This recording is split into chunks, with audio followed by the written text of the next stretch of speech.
And we are back. I'm the Dad Panther Righty streamer, content creator, master of none, and I'm going to give you 6 reasons or 6 things to look for in this beta test for XDefiant. I mean, it's a 6v6, might as well go with 6 and a bonus click allow.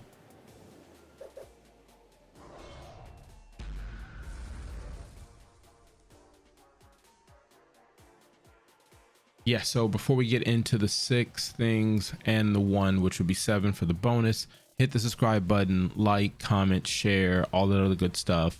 Talk in the comments, because apparently that tells the squirrels to tell the other squirrels that you're probably going to pick either the outcast or you might go with the wolves, whatever. So let's go into it. I'm not going to put this in order whatsoever. We're just going to go number.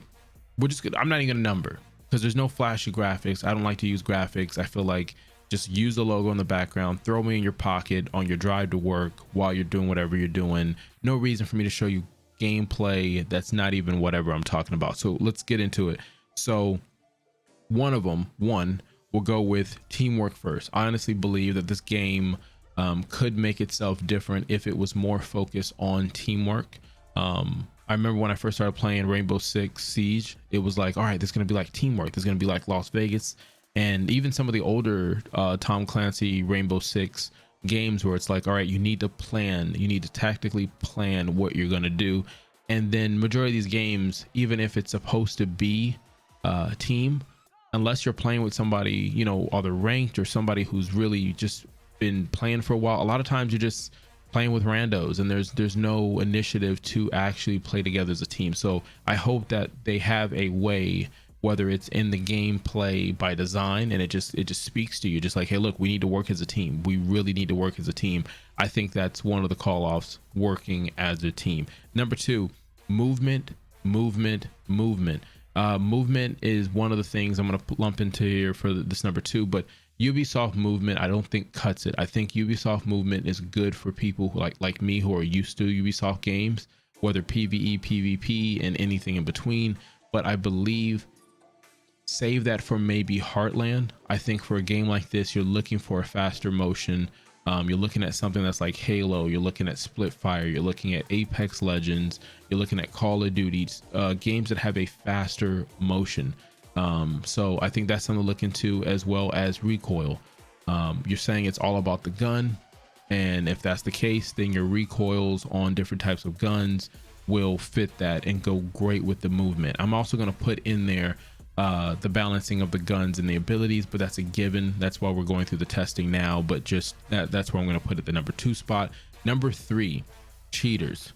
You got to find some kind of, someone has to figure something out for next gen with crossplay and progression and things of that nature. I believe Splitfire uses, and it has nothing to do with cheating, but I think their setup is if you have a controller on PC, you get aim assist. If you're playing on console, you get aim assist. If you're playing on PC without a controller, you do not. Just certain things that make it where you're playing the game, there's a level of skill here, you know? So I think just servers working the way they need to, designated or not, you know, the tick, the ping, the stuff that gamers are looking for esports, for the most part works for the rest of us. It's kind of like, design this for esports and the rest of us will figure it out. The rest of us will just have to fall in line. Though I believe this game is aimed at everybody in between, from the no lifers to the casual and to the esports. So that I'm looking for that. The other thing I would say is number 4 is, did they learn from all the other shooters? Did you learn, like, whether they say it or they show it? Are you trying to reinvent the wheel, or are you realizing, hey, look, let's just make a better wheel, a better tire, whatever the case, whatever metaphor you want to go with that. But just an understanding of, did we learn from our mistakes? Are we repeating the same thing? Seeing that again, Hyperscape came out not too long ago from not the same studio, but under that umbrella. Then we're going to go into number 5. Number 5, kind of connecting a little bit. How are you different from the big heavy hitters that are in Battle Royale and Arena? Now, even though this is 6v6 Arena, it doesn't change the possibility that it will not grow to become a Battle Royale, give or take a map or a change, because Apex Legends has made that change to using Arena. So how are you different from Call of Duty, from Apex? And I believe this is pulled from Call of Duty as far as the style of play that we're going to get a chance to mess with.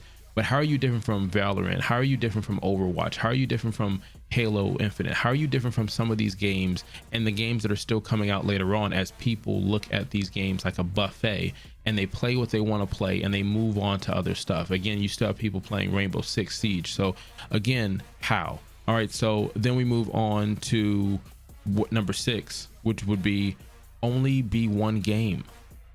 The conversation is always going to be what the game looks like, plays like, what the inspiration is, and even maybe the devs will tell you.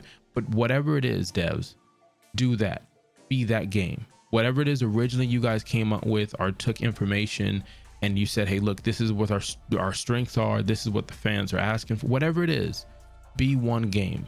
There's not many games that succeed at trying to be multiple other games. Just be one game and be good at it.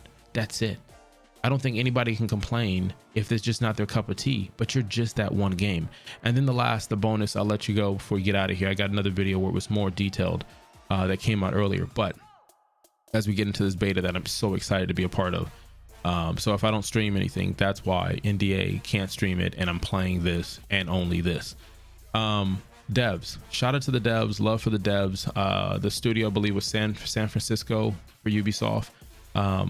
I'm not a dev, never worked in the gaming industry other than doing a bunch of betas and playtesting, but it's got to be a great feeling to let a group of people and start to let larger people into the game that you've been spending all your time and passion on and working on. So shout out to the devs, shout out to mods in the Discord and community managers, because now they can constantly talk about a game that they're excited about, that maybe they weren't able to talk about before, as more and more details come out as we get ready for an official launch, which we do not have a date for.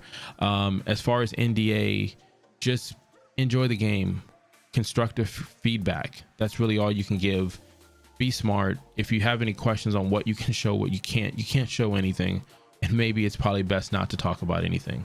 So until next time, you could have been anywhere. Thanks for the subscribing. From 0 to 1,000 is what we're trying to do. Thanks for watching me on Twitch, Facebook, and YouTube.